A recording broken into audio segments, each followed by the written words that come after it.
Baseball in the Boroughs is presented by Verizon. Verizon is going ultra, so you can too.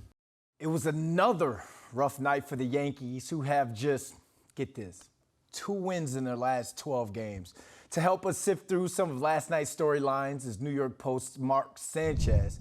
And Mark, let's dive right into this, my man, because a lot of players are struggling right now, including center fielder Aaron Hicks. So in your opinion, what went wrong for him last night, and do the Yankees have any other options in center field? Well, just about everything went wrong with Hicks last night. I mean, he's been one of the worst hitters in the clutch this year, and yesterday he failed a couple of times with runners in scoring position. He struck out with 2 on. He grounded into a double play with the bases loaded. And then his night got even worse because he brought his struggles to the field and turned a kind of routine fly ball into a triple, which was a pretty important Rays run that helped them in the win. So they don't really have a obvious replacement in the major leagues, at least. They could call up Esteban Florial, who's been playing well in AAA, but he's never hit in the majors. Otherwise, they're waiting for Harrison Bader to return, but he's been in a walking boot right now and probably won't be back until September. So it looks like they're just going to let him play out the string a little bit right now. Yeah, when it comes to Hicks, I read a stat that says he's batting 173 with runners in scoring positions.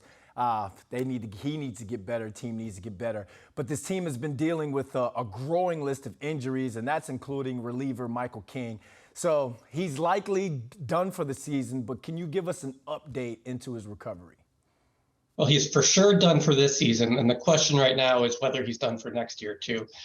He already had 1 surgery on his fractured elbow, and the surgery was really just on the bone. And now they're waiting for him to get full range of motion back. And when he does, I think within 3 to 6 weeks now, they're going to take another look at that elbow and see if he needs UCL surgery. If he does, that would be Tommy John surgery, and he would be out all for next season. Right now, he says he feels great. He doesn't think that he'll need the UCL surgery, but he doesn't really know until doctors can look at him again. So right now he's hoping to be, full go for next spring training. But if he does need that surgery, he would be out all next year. Yeah, he had a 2.29 ERA and 51 innings pitched before the injury. So hopefully there's some good news coming out from him.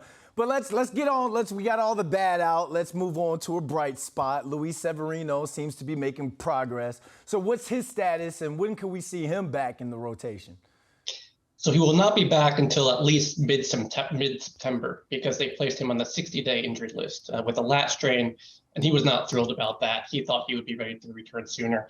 But they're really giving him some time to heal and really build up so he can be ready and throwing pretty much 100 pitches by the time he comes back. He said Monday that he feels the best he has felt all year. He just threw his first 25-pitch bullpen session. And they're taking it slow with him and really banking on him being ready for the postseason because he's thrown already a lot of innings this year. And they're just hoping that, if they take it slow with him, he'll be healthy and rested by the time, October comes when it matters the most. Yeah, he said that he's more than ready, and that he says, quote, "I'll be maybe around 115 pitches." So I'm sure the Yankees bullpen would love to get him back. Thanks, Mark, for joining us. Thank you. Baseball in the Boroughs is presented by Verizon. Verizon is going ultra, so you can too.